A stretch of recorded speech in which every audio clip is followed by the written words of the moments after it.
Welcome back to part 3 with Art Hernandez. We're having such a good time. I said, can you please come back to part 3? So welcome back, Art Hernandez. Glad to be back for part 3. Yeah, Art Hernandez directing a world icon Cat in the Hat animation for WAG, which is Warner Animation Group, and co-producer My Little Pony. And also, we haven't got to like Beauty and the Beast, The Lost Empire, Hercules. So, yeah. So, where do you want to? What do you want to? We were going over how fun directing voice actors is, right? You got to do director of voice. What do you call it? Yeah. Director of the voice animation. So voice directing, just voice directing, Yeah. Yeah, it's interesting because a lot of the times, like it just depends on the comfortability, I think, of the director. Myself as a director, I prefer to do my own voice directing because who knows it better than the director, or should know it. But there are others that prefer to have a voice director come in so that they, as the director, as the film director, can just be more in tune with what they're listening to and just be able to react in the moment a little better. I don't mind it too much. I actually have some fun, getting in there in the booth with the talent. But it is a very fun process, though.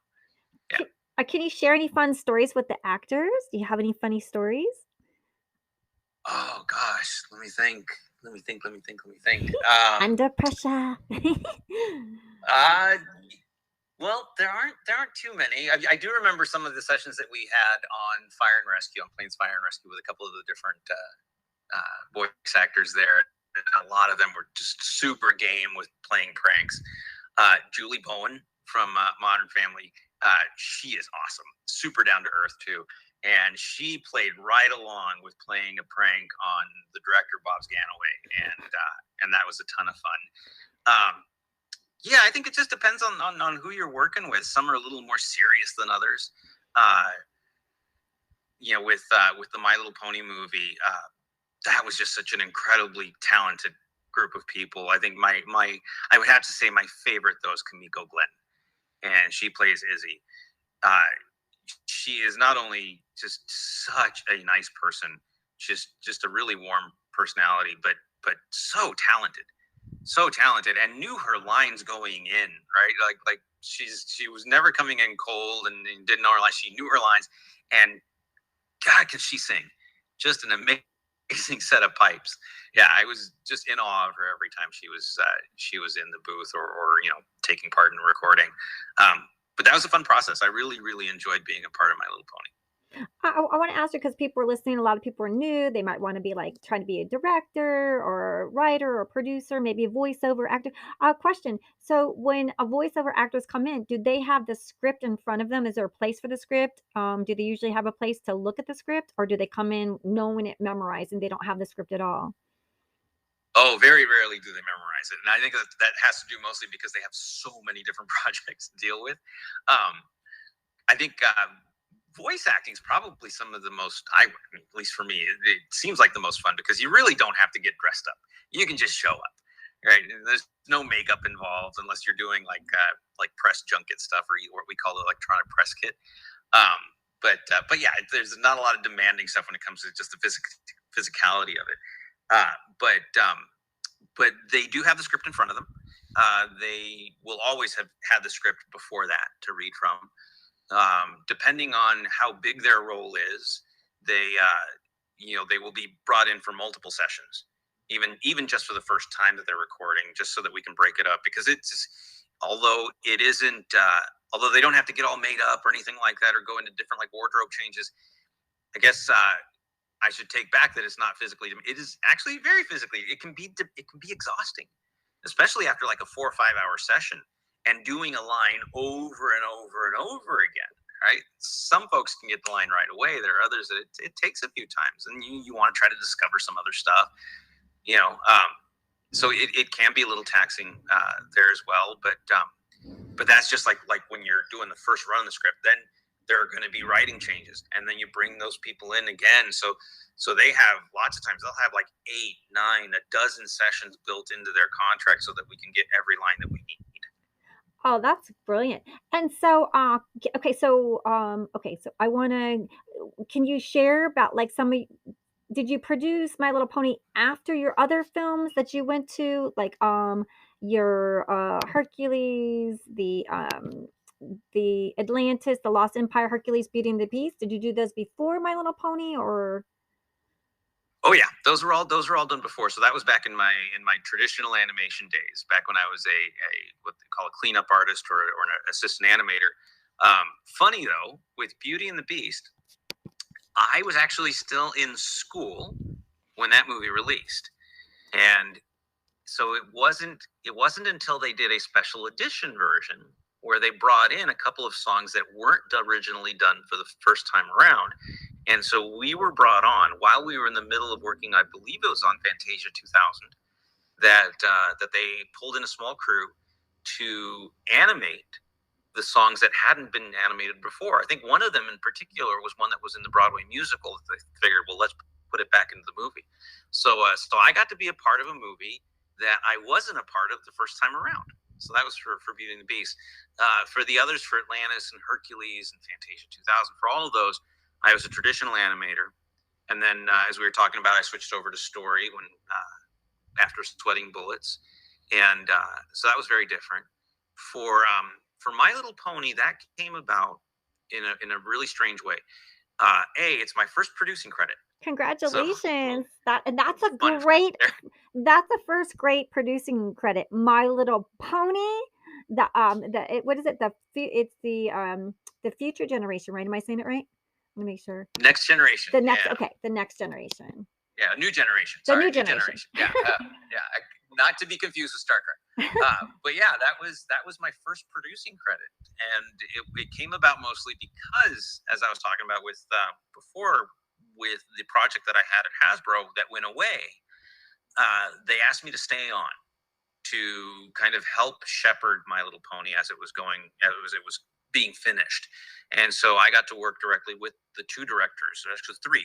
So it was let's see, it was Rob Cullen, Jose Ucha, and then the co-director Mark Fedibeni. Great guys, and all of the animation was done out of Boulder Animation in Dublin. So that was also fun because I got to, before the pandemic, I got to visit Dublin quite Oh, a few you times. And got that was, to go? Oh, was it yes, beautiful? it's fantastic. I love that city. I absolutely love that city. The people are phenomenal. The food is great. The drinks are great. So yeah, we had a really great time. So So I do miss that. so should I say you really had the luck of the Irish Oh yeah, to yeah. become the I think producer? that would be fair to say. That would Okay. be very fair to say. Yeah. So I worked with those guys, helping them get their movie to the finish line, and then came aboard also to help them voice direct the thing, and the end result was being given a co-producing credit. So that was great. It was a really good experience. That is, and it's just a fabulous story. What did you celebrate? How did you like, hey, I see you have a dog in the background. What kind of dog is that? Well, he walked Oh, away. let's He see. was walking around. Oh, he is down here at my feet now. Oh, So it's a this is dachshund. Buckley. He is a dachshund. Yeah. He is my. We have two. We have Buckley and we have Griffin. Griffin is in daycare right now because he is just a little over 1 year old and he is a holy terror and would not let me do this. So he's in daycare, but Buckley is 12, and so all he likes to do is sleep. So he's my little shadow. Oh. But yeah, we love our dogs. I have to tell you, my friend's dog, she has a Dachshund, and he's 17 years old, and he's going strong. That's incredible. That's pretty old for a dachshund. He's got all his That's teeth. very old for a dachshund. He's got all his teeth pulled out, but like he wants the ham and the cheese. And so when you come over there, you got to give him ham and cheese, and he eats it like there's no problem. And beautiful soul, beautiful dog. Yeah, no, I love our boys. They're fantastic. I don't know what we do without them. It's part of what helped us get through the pandemic. Being at home working this whole time. I think even on Cat in the Hat, we've only been Erica, my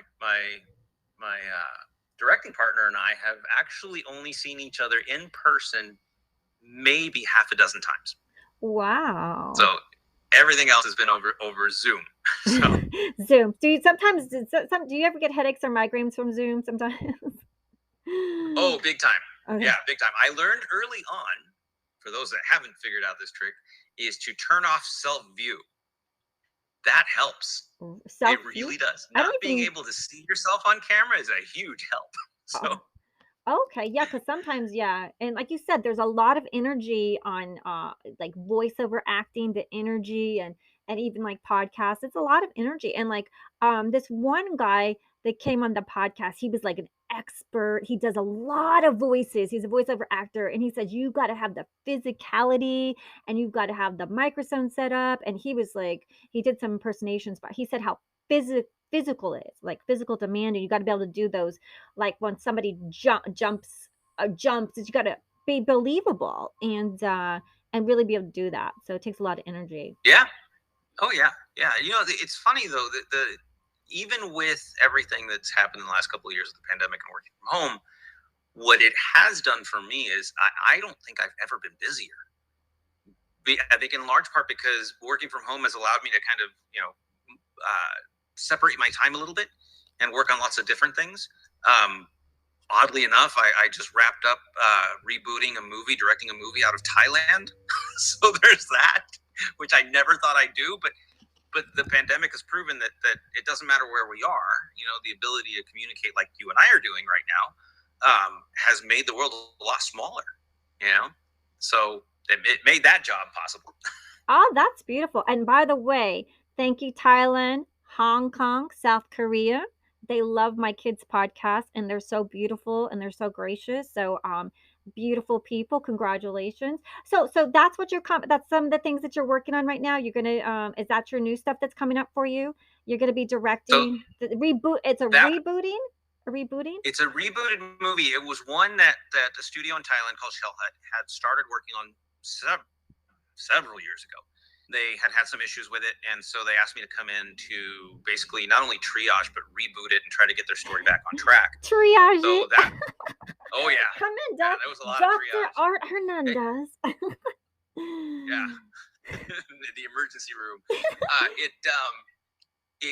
That was very unique. It was also a big learning experience for me because it was demanding in the sense that they had a very tight budget and a very tight schedule because they had already spent so much money on the first half, only to realize that it had to be redone. We had to really get in there and figure out how do we solve this story? How do we make it better and still keep a lot of what was already done intact? So we did what we could. I would say that it turned out a lot better than I think anybody expected it to. They're still working on it now. I had to peel myself off of it in order to start ramping up for Cat in the Hat, but I'm proud of it, and I think the people there are too, and I hope that it'll find an audience. Oh, is it gonna be anime or is it gonna be animation? Yeah, it is animation. It is all done in CGI.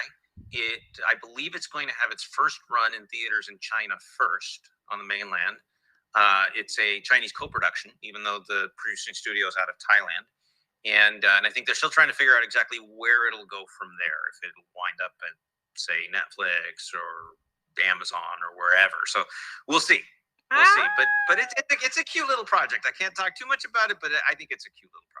Okay, under wraps. You'll have to tell me a little bit more about it. And so do you Yeah. write? Are you writing anything? Because you do development now and Warner Brothers. So when you say development, so do you ever do original IPs anymore? Or is it just like I do. you do? I do. In fact, I have a couple of projects that are in the process of being negotiated to be optioned right now that are mine. Oh, wow. That's Yeah, beautiful. and those are very near and dear to me. I think when we first started talking, I talked about just how important my culture, my heritage is, and the stories that I got from my grandma Becky, and so both of them are set in Mexico. Both of them have roots in Mexican folklore. Something that is really important to me is just to be able to kind of show folks outside of Mexico that there is more to Mexico than Day of the Dead and cartels and everything that goes with that. so these stories are again based on Mexican folklore, but they are still very relatable. Still very relatable stories, and so we'll see what happens with those. Two different studios are negotiating that with my reps right now. So fingers crossed. Yeah. Fingers crossed. And then for Warner Brothers, I am developing what is supposed to be my second feature film for them. I can't say too much about it other than it is also very deeply steeped in a Mexican character. I'll say that. Oh, muy bien. Muy bien. Yeah. I know some basic Spanish because like my kids podcast like oh my gosh like everyone it's only in English so I have like ciao hola guten tag ni hao konnichiwa and anytime I get a number one I got to learn like how to talk to them so because Sure. I was born in Italy my mother's Italian so I bring Italy in whenever I can like when Charlie the Dolphin they have a Roman holiday they go to Italy and the mother's going to be the calamari special if Charlie doesn't figure out how to save his adopted mother, who's an octopus. So I bring Italian in whenever I can because Oh, that's cool. Italy was also my first ranking in the podcast. I didn't think Oh, wow. anyone would ever listen. I didn't know anyone would listen because I'm not like a star name. I'm not on TV. I'm just unknown. And then like when they listen, then you're responsible. And then I only had like 8 episodes up, so I'm literally working 15-hour days to give them more episodes and so it's beautiful to add your culture where you come from because you know it and you can do it like so beautifully because it's like it's joy but I literally write for whoever if I've hit number one in like Hong Kong I wrote them like I was just like what can I give them Hong Kong and South Korea and Japan loves my story so I did the Diary of a Fire Breathing Dragon and then also I did How to Become a Samurai and I go I hope they like it I don't know if I did it I did my research and I'm hoping I said those things right and they seem to love it and so yes so I am so happy for you like it's like if it when the is the contract signed yet because have you celebrated like what is your biggest celebration because like when you like what do you go on a vacation or like I mean I would Oh just gosh, I wish I could. I wish I could say that we have taken a vacation. It's funny because you try to celebrate when you can, and it's for as long as I've been in the director's chair, I have yet to actually have that title up on a screen because of how long these things take and because projects come and go. So I think that for us, what we're waiting for is that green light for Cat in the Hat.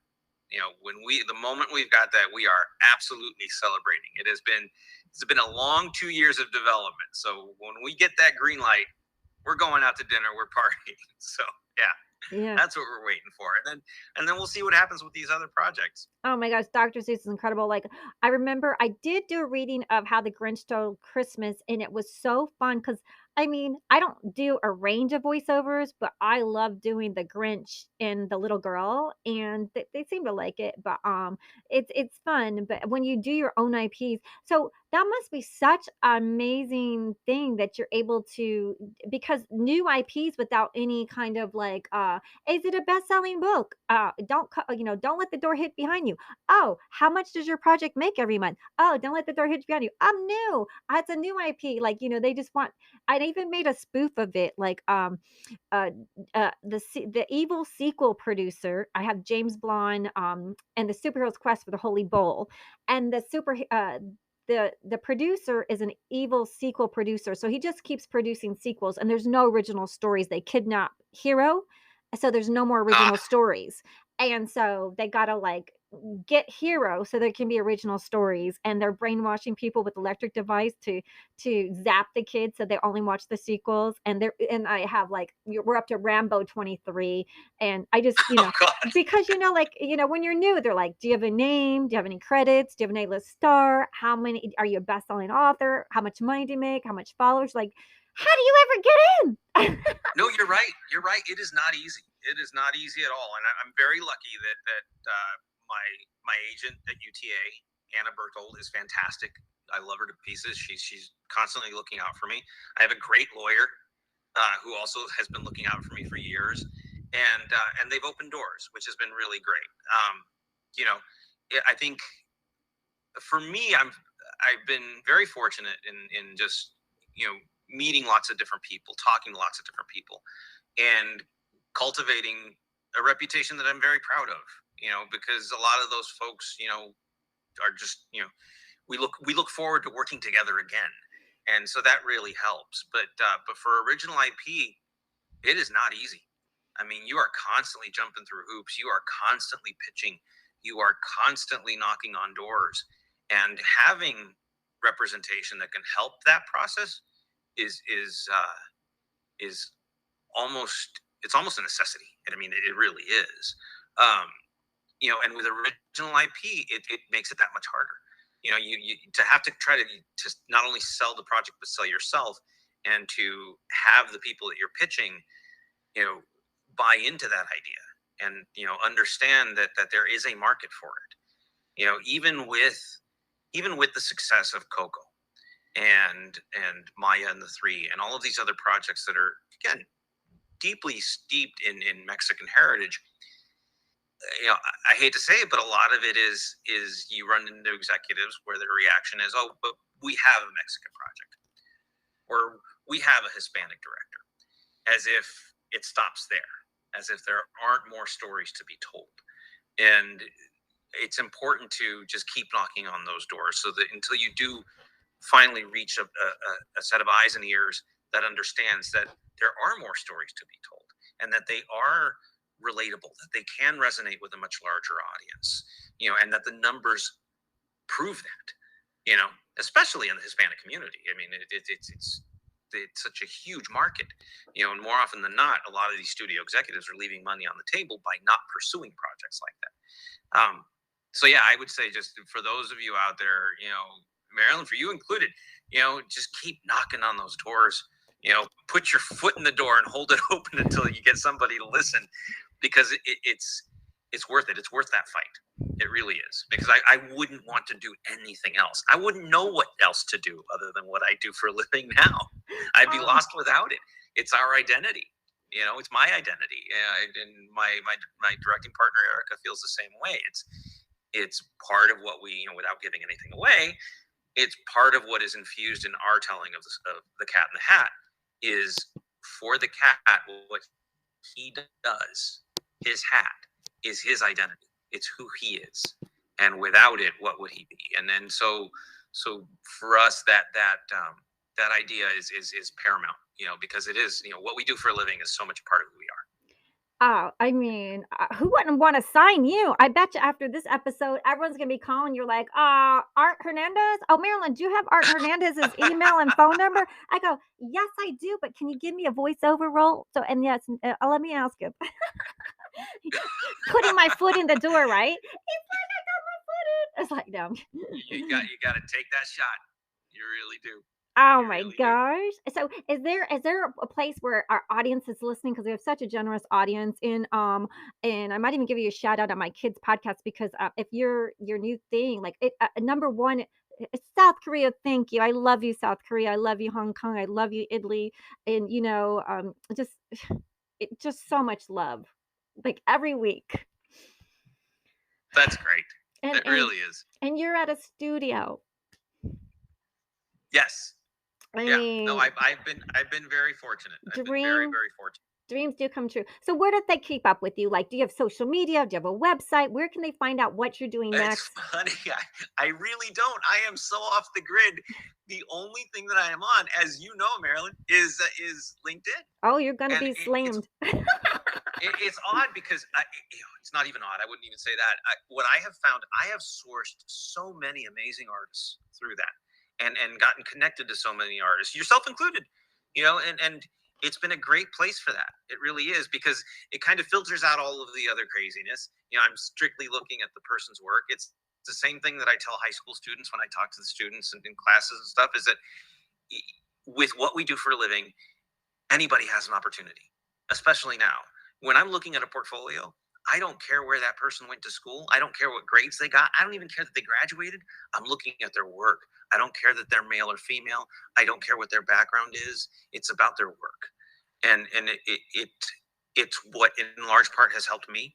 And it's why, even for the films that I work on, even now for Cat in the Hat, you know, we want to make sure that our crew is diverse, that we are gender balanced, that we have a good mix of people that each bring to the table different voices, different backgrounds, and that can just, in the long run, at the end of the day, help make our story that much better. Oh my gosh. Um, well, I almost want to cry. I'm like so happy to meet you and to hear about your incredible story. And I really feel that you have always were meant to be this director. Like Thank, it's who you're supposed to be and it's who you are now. And your talent is incredible. And Warner Bros. I bet you all the other the studios are like, oh, we had him over at Hasbro. We had him over here. Now with Warner Bros. Disney's probably going, I wish we had Arturo and, but you got do oh, you from your lips to God's ears, we'll see. yeah, I mean, I I mean, every actor is probably calling their, agent and going, "I wanna work with Art Hernandez. I wanna be on his next I want to be voice over his next film." I'm sure they're like, "Whatever he's working on, can you put a good word in for me?" Like, I bet you you're gonna get all kind of call I mean, you probably already do, but I'm so excited for you. Thank Congratulations you. because original IPs to get a deal at a studio, that is just like, w congratulations, that's incredible, and you deserve it, and I'm so happy Thank you. for you, and, is there anything you wanna share before we go? Do you wanna give us any more voiceovers or any fun things before you go? Oh, I can't think of anything offhand other than My Little Pony movie. I think is still on Netflix. Definitely watch it. It's super cute. It really is, and Oh. you get to find out that my character really is into sneakers. So there's that. And I wanna say it right because if Netflix is listening, I wanna make sure I'm telling everyone. So check out My Little Pony: A New Generation, co-produced by Art Hernandez, and Art Hernandez is directing The Cat in the Hat, and we're so lucky to have you on the show today. I mean, this has been an absolute treat and a delight. Thank you, Marilyn. No, the honor's all mine. This has been a lot of fun. Thank you again for this opportunity. It was great. Yeah, this has been a blast. I'm so happy. Well, thank you everyone for listening, and make sure you check out part 1, 2, and 3 of Art Hernandez show on Filmatics Podcast. And thank you for listening. Until next week, everyone stay healthy and have some happy day because every day is a new treasure. To it could be your day. It could be the day that you get that phone call. Yes.